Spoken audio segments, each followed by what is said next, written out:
dalam hal ternyata tergugat ada beberapa orang, di mana kita mengajukan gugatan. Tentu kita harus melihat tadi asas aktor sequitur forum rei dengan hak opsi. Jadi tadi ada beberapa orang tergugat yang memang tinggal satu di Jakarta, misalnya satu di Banten, satu di Assalamualaikum warahmatullahi wabarakatuh. Salam sejahtera bagi kita semua. Semoga kita senantiasa diberikan kesehatan, keberkahan, dan ilmu yang bermanfaat oleh Allah Subhanahu wa Ta'ala. Kali ini kita akan membahas mengenai wewenang mengadili. Tentu ketika berbicara wewenang mengadili, maka kita akan berbicara mengenai kompetensi absolut dan kompetensi relatif. Baik, untuk mempersingkat waktu, mari kita langsung pada pembahasan. Pertama terkait dengan kompetensi absolut. Apa sih yang dimaksud dengan kompetensi absolut?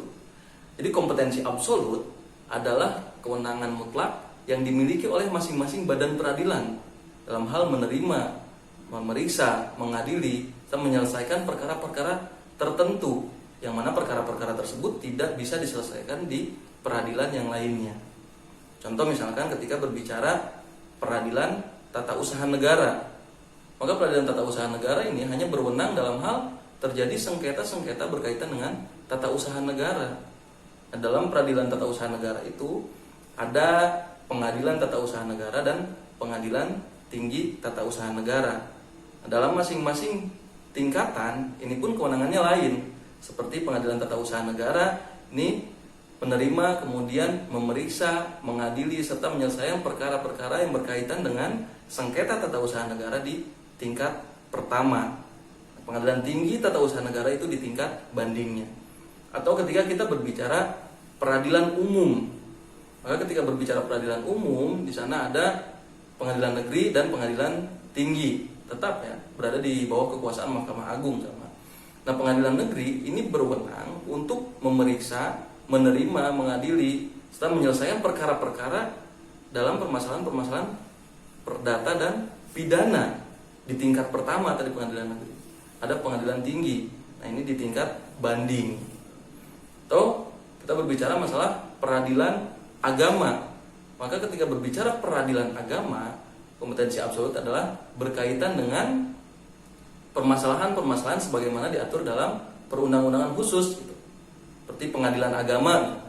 Pengadilan agama ini berwenang untuk menyelesaikan perkara-perkara perkawinan, wakaf, zakat, hibah, wasiat, waris, infak, sodako, dan ekonomi syariah bagi orang-orang yang beragama Islam. Di tingkat pertama itu tadi pengadilan agama. Nah, pengadilan tinggi agama di tingkat bandingnya. Pun demikian dengan peradilan militer.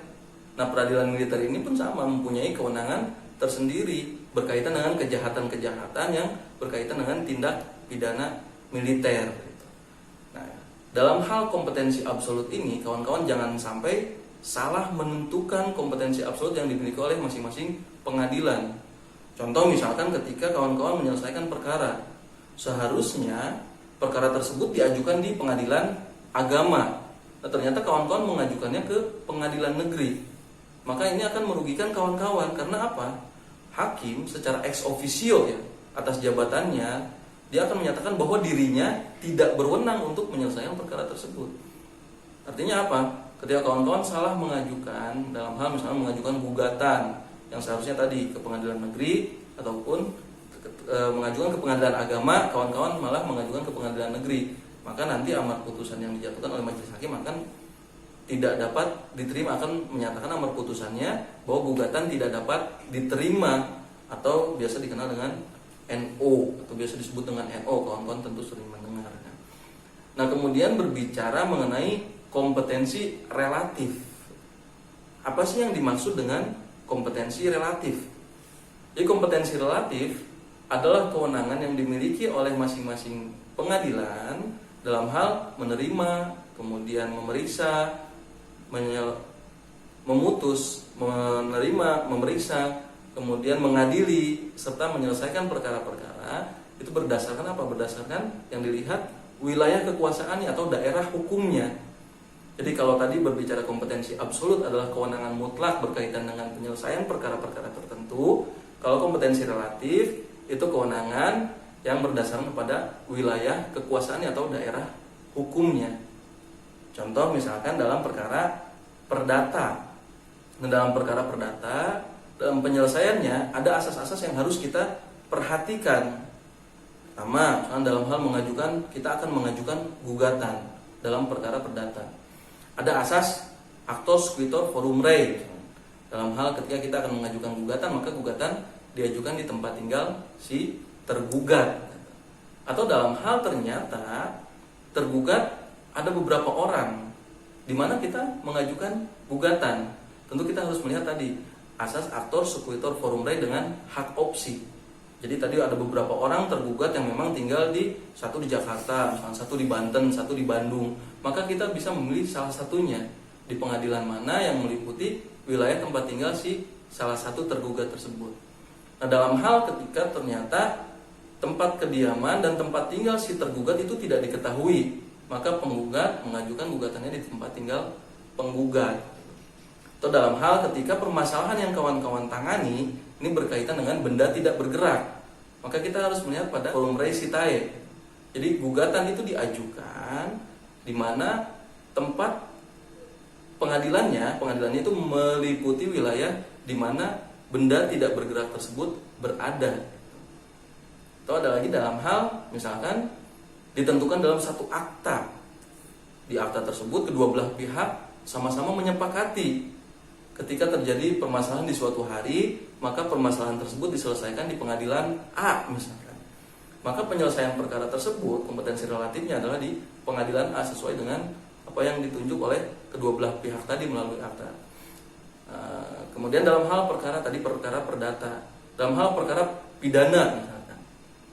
Nah, dalam hal perkara pidana untuk menentukan kompetensi relatifnya, maka kita harus melihat kepada locus delicti-nya, atau di mana tindak pidana tersebut terjadi.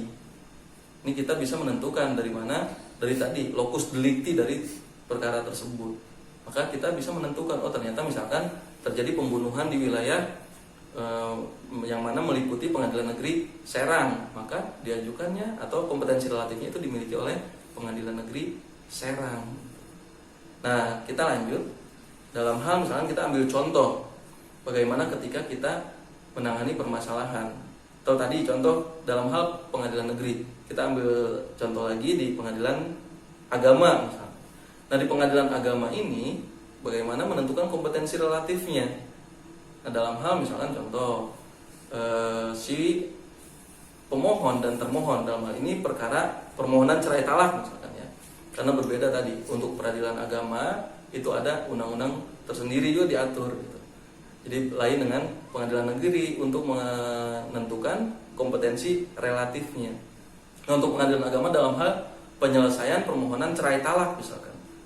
Ternyata si pemohon dan termohon itu berada di luar negeri atau bertempat tinggal di luar negeri, maka permohonan ini bisa diajukan di mana pengadilan tersebut meliputi wilayahnya, meliputi tempat pemohon dan termohon itu melangsungkan pernikahan.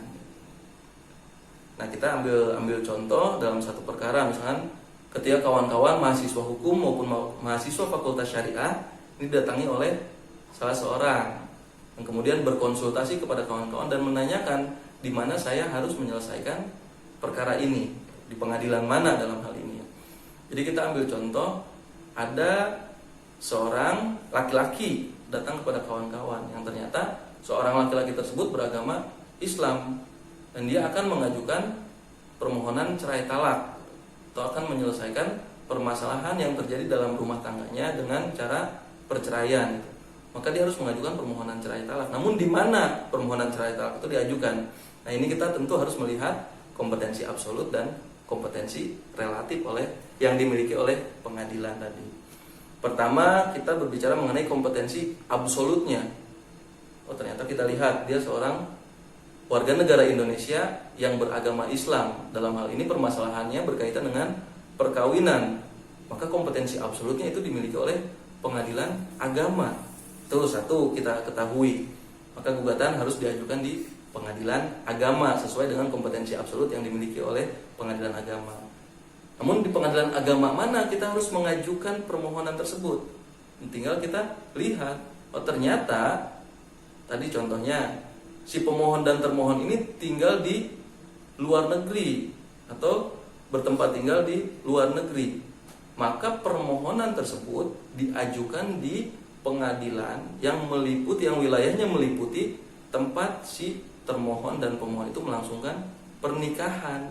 Jadi tadi kompetensi absolutnya di pengadilan agama dan kompetensi relatifnya itu di pengadilan agama, yang mana pengadilan agama tersebut wilayah hukumnya meliputi tempat di mana termohon dan pemohon itu melangsungkan pernikahan. Baik, cukup sekian yang dapat disampaikan terkait dengan kompetensi absolut dan kompetensi relatif yang tadi saya jelaskan terkait dengan wewenang mengadili, dan terutama kawan-kawan jangan sampai salah menentukan kompetensi absolut dan kompetensi relatif yang dimiliki oleh pengadilan. Karena apa?